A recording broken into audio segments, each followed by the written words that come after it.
I punched New York's most feared underworld tycoon in the face to save his life, in front of 300 of the city's wealthiest and most dangerous people. My name is Mira Sullivan. I'm a waitress from the Bronx, drowning in $92,000 of medical debt. My mother is dying in St. Vincent's, and the hospital administrator, a man named Dr. Finch with cold fish eyes, told me yesterday they'd discharge her if I didn't make a payment. Any payment. So I took a third job, serving champagne at the Blackwood Foundation Gala at the Metropolitan Museum. I'd never seen a room that expensive. One flower arrangement on the center table cost more than my mother's weekly medicine. The women wore diamonds that could pay off my debt 10 times over. The men wore power like a second skin, and I wore a black uniform I'd washed in the sink the night before. I was invisible. That was the point. We all were. Don't make eye contact. Don't speak unless spoken to. Keep the glasses full. I was good at being invisible. I'd been practicing my whole life. Then the doors at the far end of the hall opened. The conversation didn't die down. It was severed, cut off mid-sentence by a collective intake of breath. 100 heads turned as one. Damien Blackwood, New York's most feared underworld tycoon, walked in. He wasn't what I expected. The newspapers called him a monster, the criminal empire CEO who controlled the city's shadows. The rumors said he'd killed men with his bare hands, that he made people disappear. I expected a brute, a thug in an expensive suit. He was tall, with dark hair and eyes that scanned the room like a predator assessing territory. He moved with a quiet, lethal grace, but it was his face that caught me. Sharp, intelligent, utterly controlled. He looked like a king surveying a kingdom he already owned. He didn't smile. He nodded to a few people, a slight dip of his chin that was more command than greeting. A man in a perfectly tailored tuxedo, Marco Rossi, stayed half a step behind him, his consigliere. I'd heard the term in movies, the advisor, the one who knows all the secrets. I went back to my tray.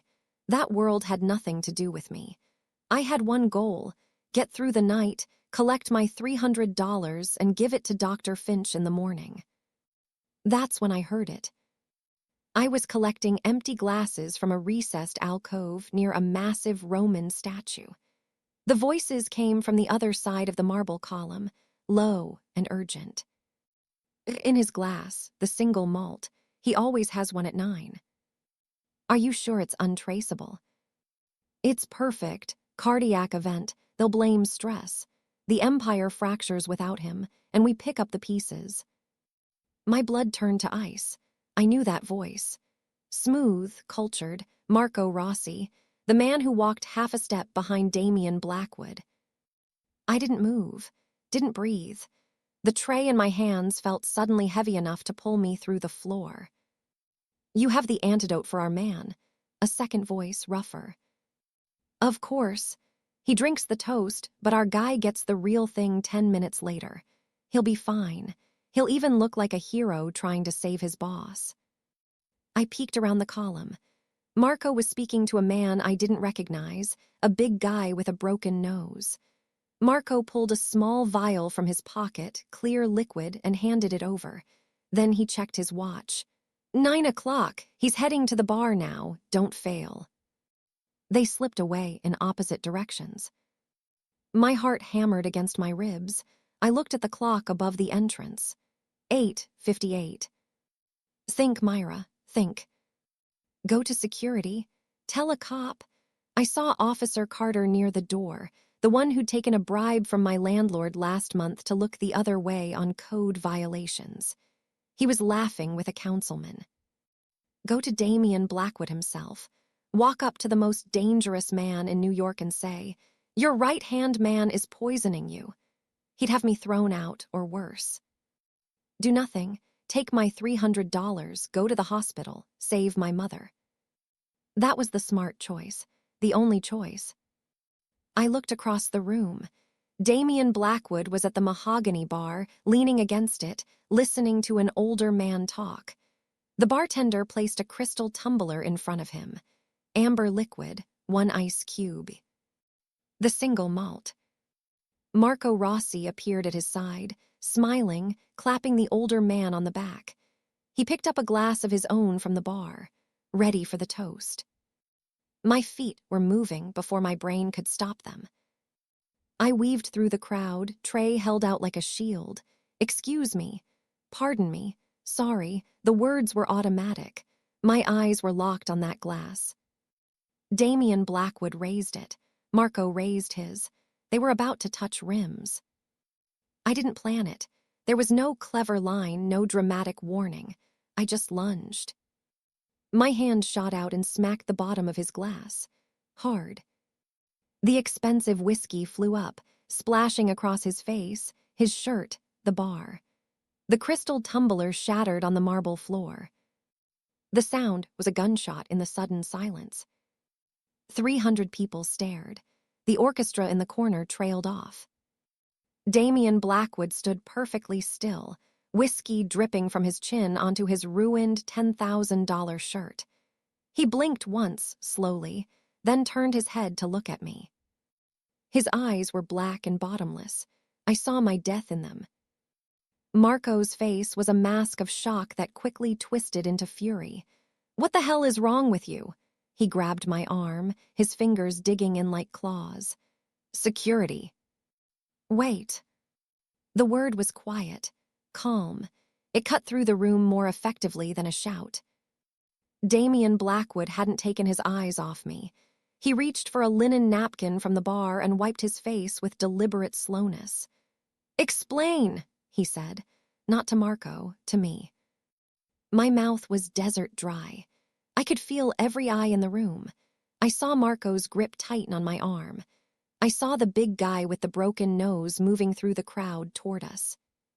"She's clearly unhinged, Damien," Marco said, trying to steer me away. "Let me handle this." "She stays." Damien's gaze flicked to Marco's hand on my arm. "Release her." Marco let go as if my skin had burned him. I looked from Damien's expectant face to Marco's warning glare. If I spoke, Marco would kill me.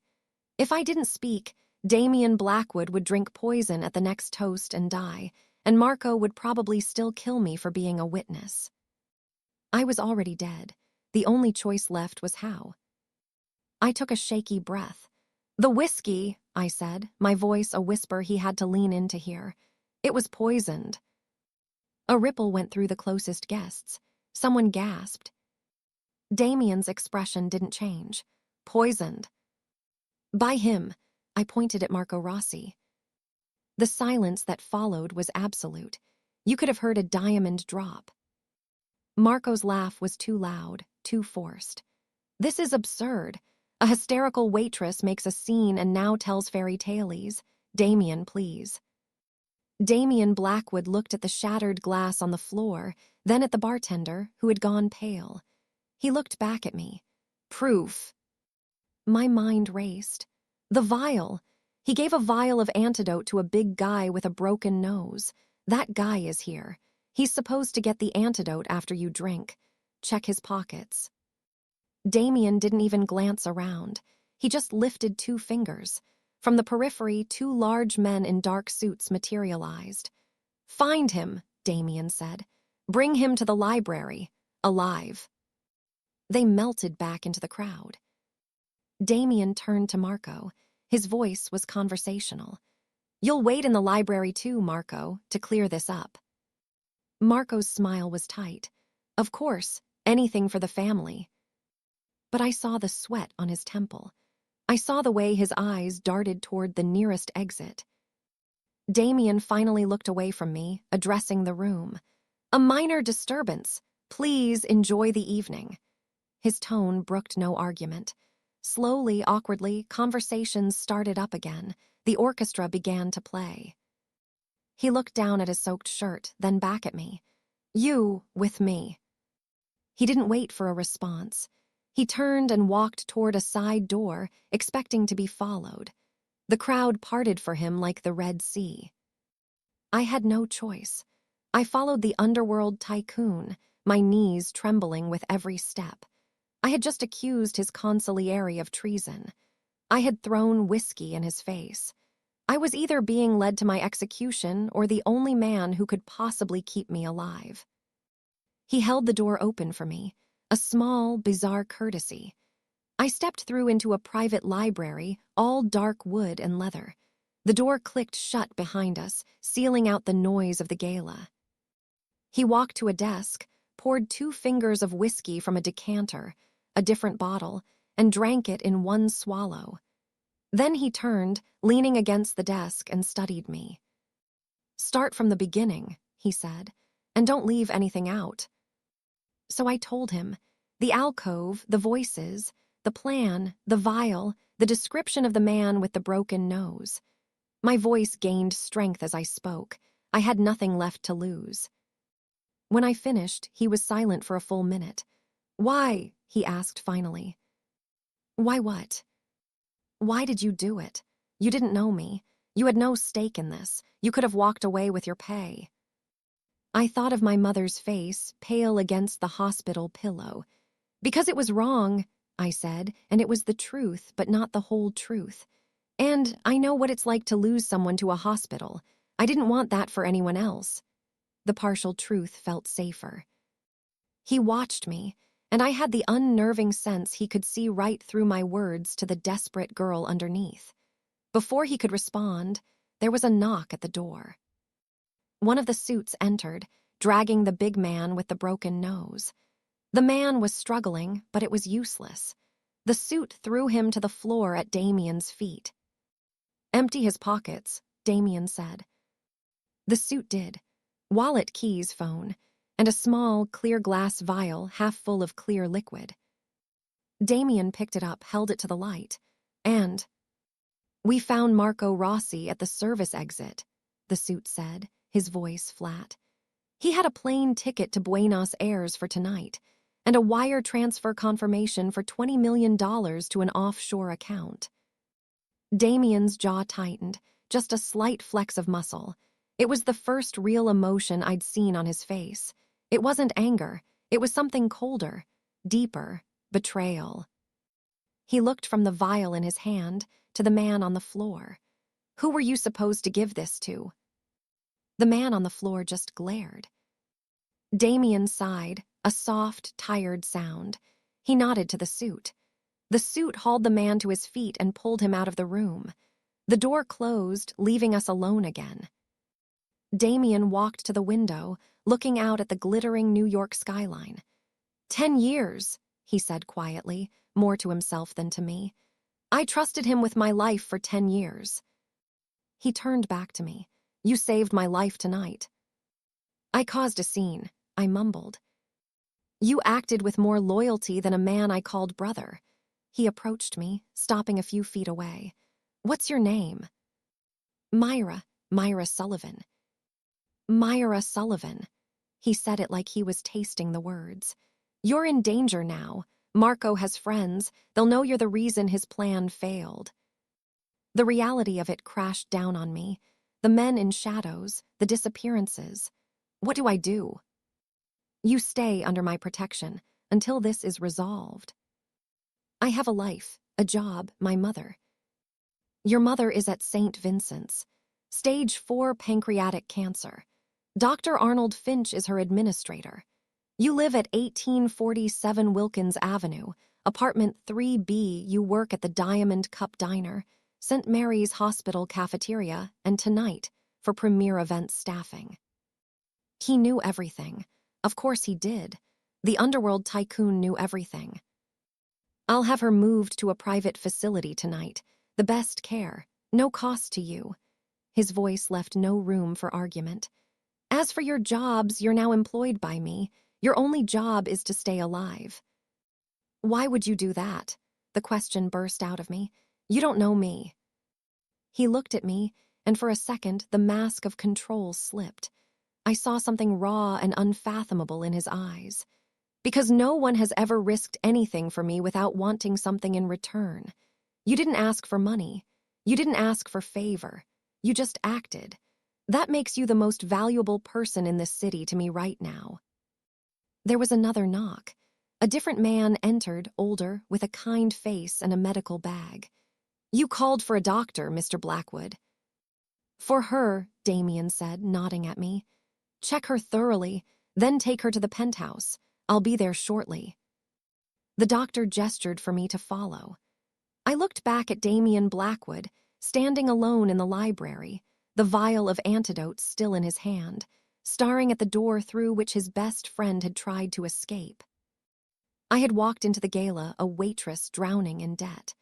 I was leaving under the protection of the most powerful and dangerous man in New York. And I had no idea if I'd just been saved or sentenced to something far worse. Part 1 statistics. Word count, 3,018 words. Hero title used. 6 times Underworld Tycoon, criminal empire CEO, most dangerous man in New York. Heroine title used. 5 times waitress from the Bronx, invisible girl, desperate girl. Emotional beats hit. Desperation, moral crisis, terror, shock of betrayal for Damien. Cliffhanger type. Danger uncertainty, taken under protection by a dangerous man into an unknown future. The penthouse wasn't an apartment. It was a fortress in the sky. The entire top floor of the Blackwood Tower, all glass and steel in silent spaces. The doctor, a Dr. Evans, checked my vitals, asked gentle questions about the stress, and gave me a mild sedative for the shock. I refused it. I needed my mind clear. A woman in a severe gray suit, introduced as Ms. Vance, showed me to a guest suite larger than my entire apartment building's hallway. There were clothes in the closet, simple, expensive things in my size. A bathroom with a shower that looked like a spaceship. Everything was perfect, sterile, and utterly cold. I couldn't sleep. I sat by the floor-to-ceiling window, watching the city lights blur through unshed tears. I'd saved a man's life. I might have secured my mother's care. So why did I feel like I'd jumped from a sinking ship into a shark tank? A soft chime echoed through the room. The main door to the suite hissed open. Damien Blackwood stood there. He'd changed into dark trousers and a simple black sweater. He looked younger, more tired, more human.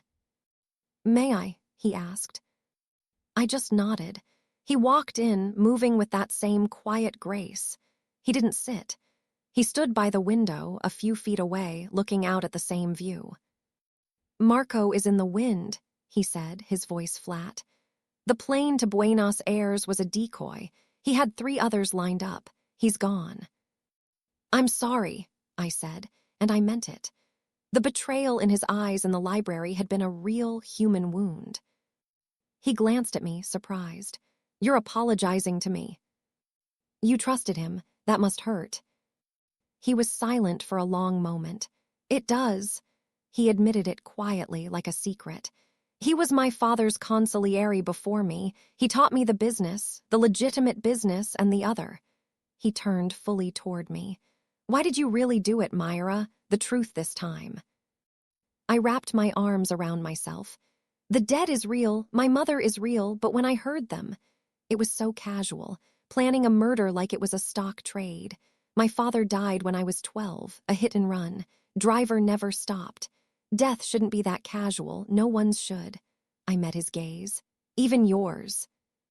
He studied my face as if reading a complex document. "You're a terrible liar. It's refreshing." A ghost of a smile touched his lips. "Your mother is being transferred to the Blackwood Medical Center as we speak.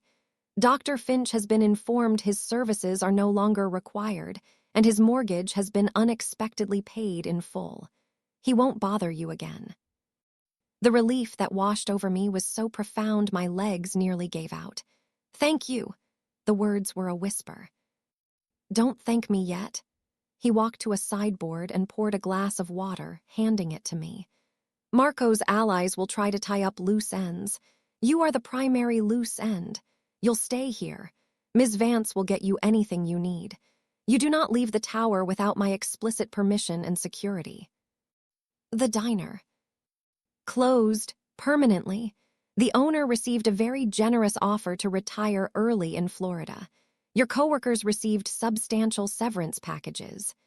He said it all like he was reading a grocery list. This was the power of the Underworld Tycoon.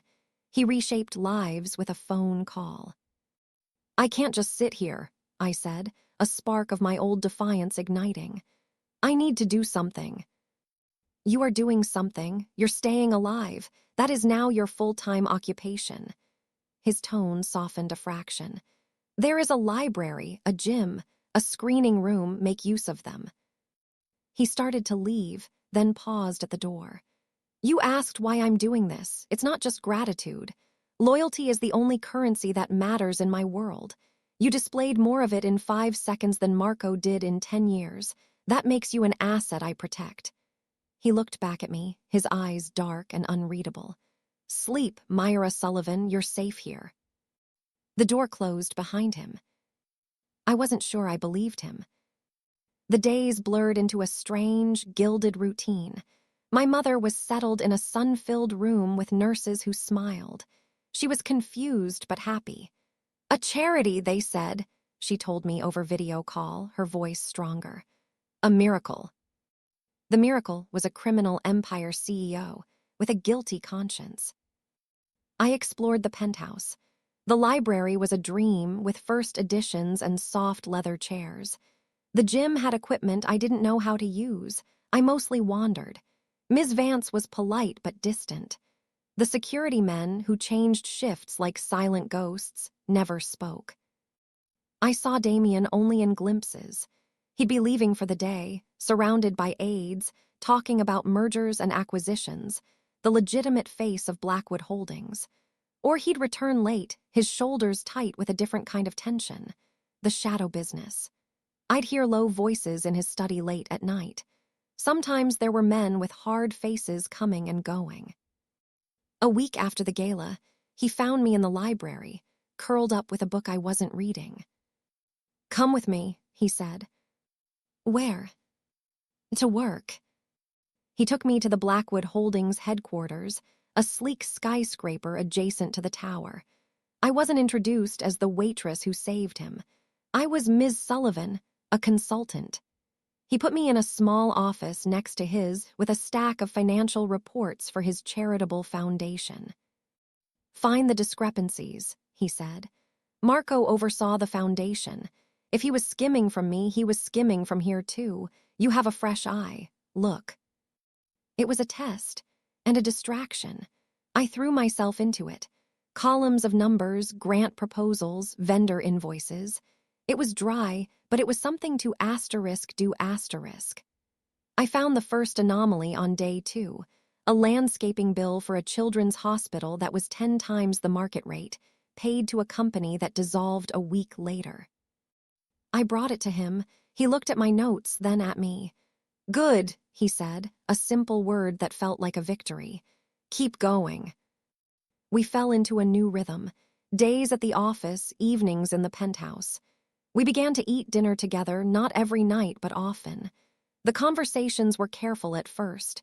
Politics, books, the city, never the past, never the danger.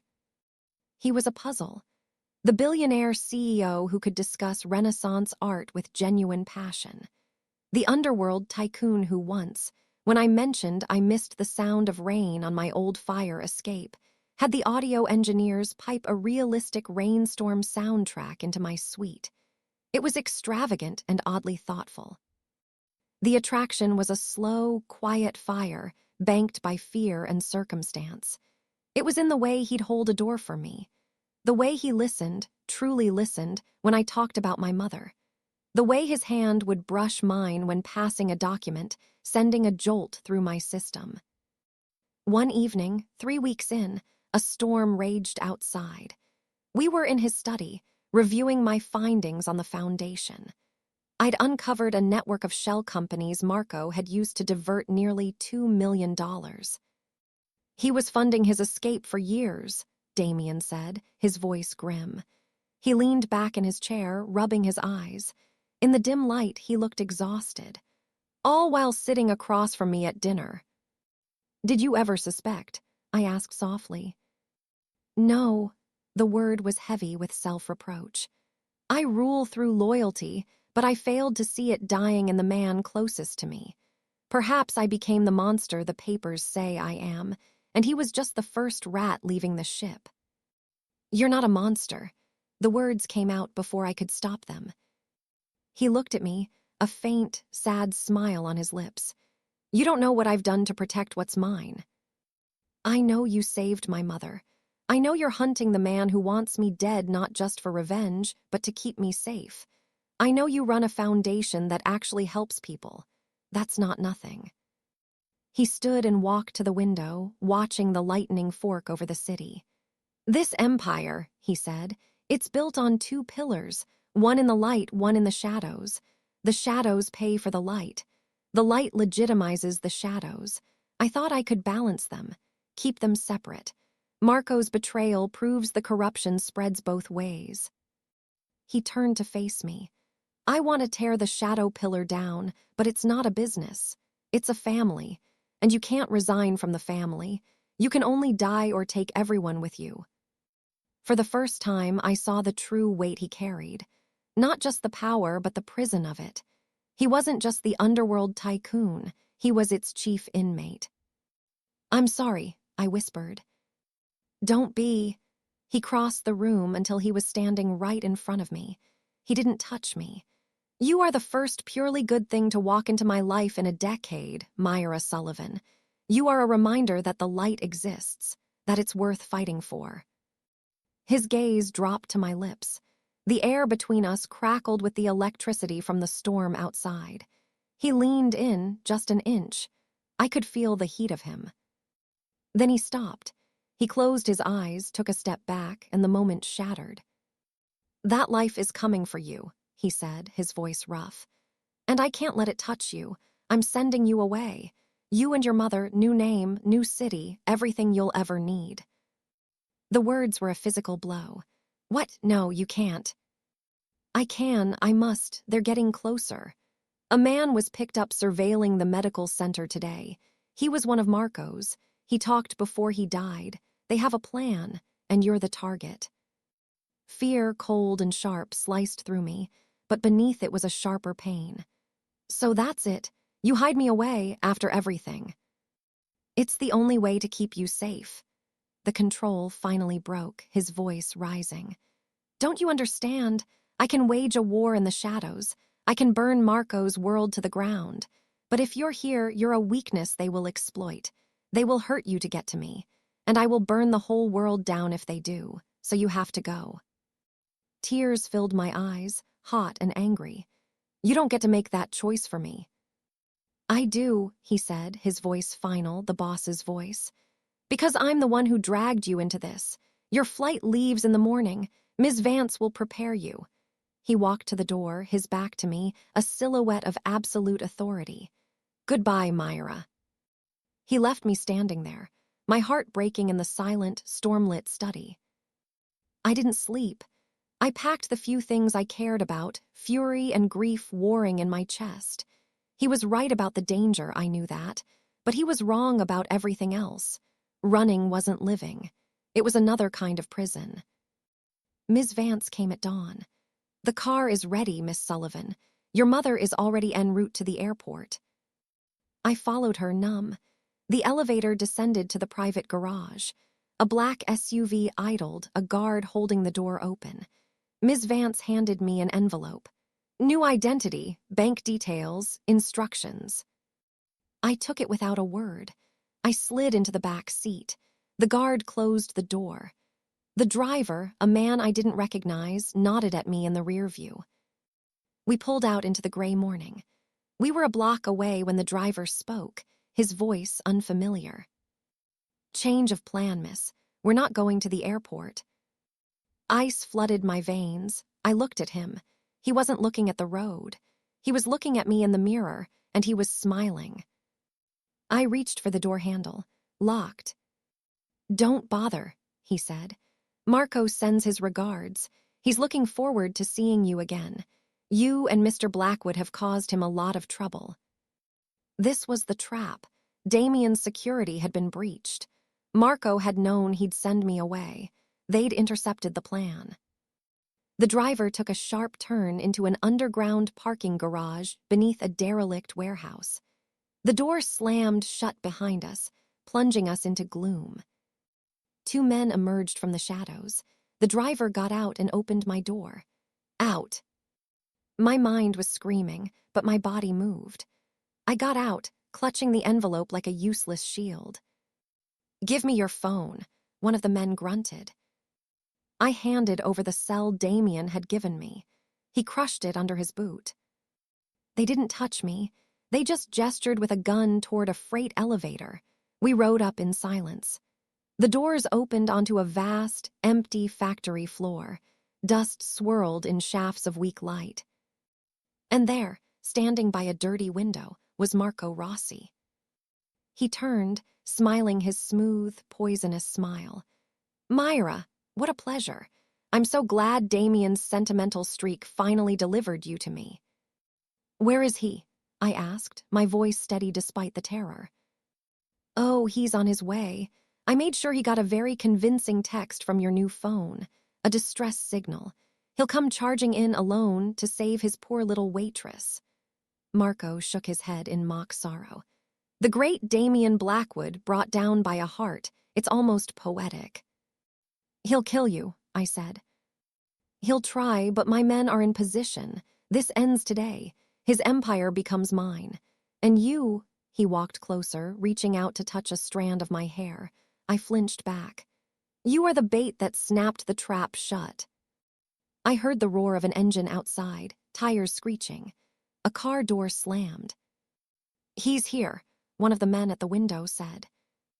"Perfect," Marco whispered, his eyes alight. "Right on time." The main warehouse door, a giant metal thing, rattled once, then exploded inward.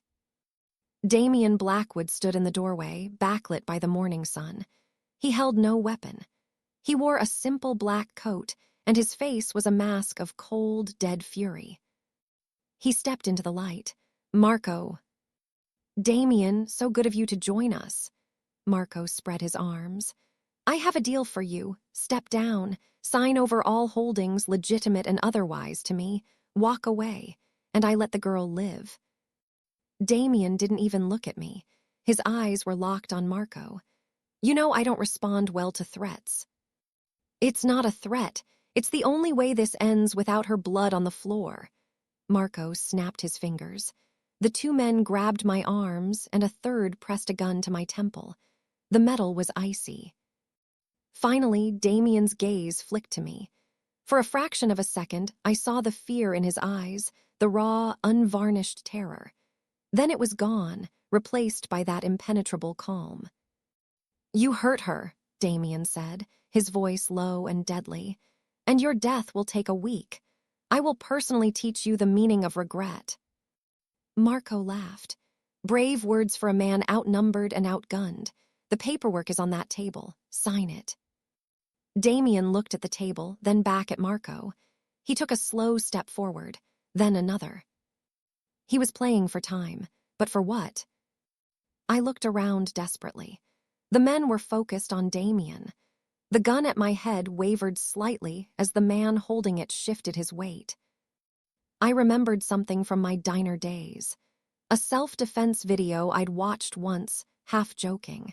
If the gun is at your temple, don't pull away. You're faster moving into the shooter than he is pulling the trigger. It was insane. It was my only chance. I stopped struggling. I let my body go limp for a second, making the man holding my arm adjust his grip. In that moment of his imbalance, I acted. I didn't pull away from the gun. I slammed my head backward into the shooter's nose. I heard a crunch and a scream. The gunshot was deafening, but the barrel, jerked by the impact, fired into the ceiling. Chaos. Damien moved like lightning. He was on the first guard before the man could raise his weapon, a brutal twist of his wrist disarming him. The second guard fired, but Damien was already moving, the bullet pinging off metal where he'd been. It wasn't a fight, it was a demolition. The Underworld Tycoon unleashed. He fought with a terrifying, efficient violence. These were trained men, but they were toys against his rage. Marco backed away, pulling a gun from his coat. He aimed not at Damien, but at me. I was on the floor, scrambling back. I saw his finger tighten on the trigger. "Damien!" I screamed. Damien turned. He saw the gun aimed at me.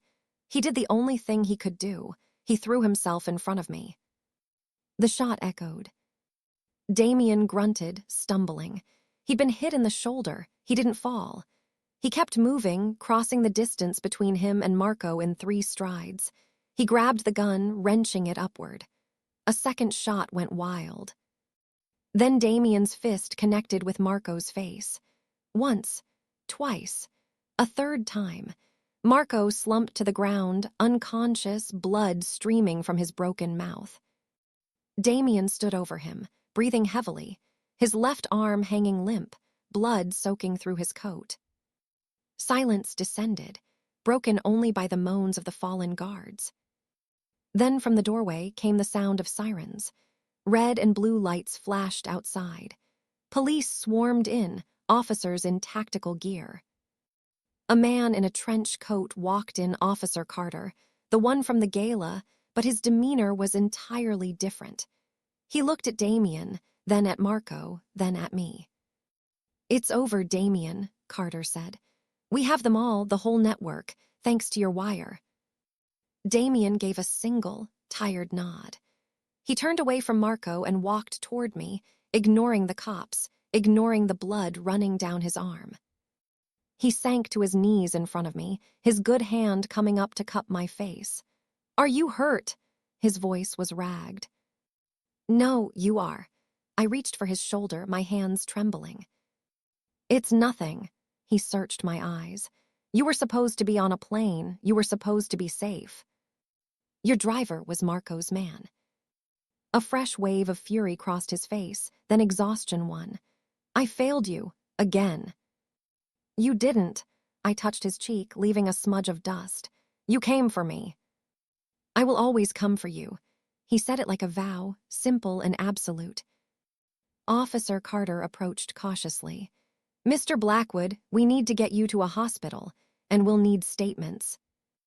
Damien stood, pulling me up with him, keeping me close to his side. "My lawyer will handle everything. We're going to my medical center. You can interview us there."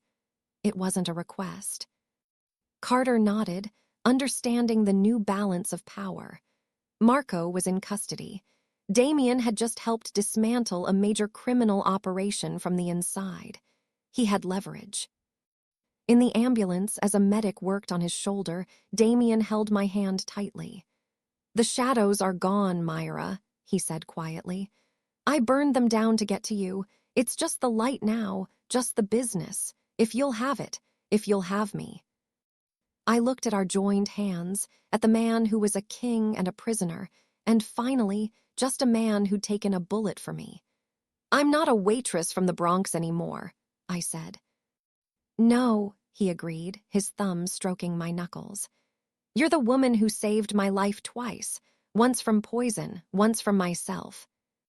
The ambulance sped through the city, toward a future I could never have imagined. My mother was safe. The debt was gone. The monster in the newspapers was just a man with a wounded shoulder, looking at me as if I were the only thing that mattered in his rebuilt world. I leaned my head against his good shoulder. "I'm not going anywhere," I whispered. And for the first time since I'd met him, Damien Blackwood, the man, not the tycoon, not the boss, smiled a real, true, unguarded smile.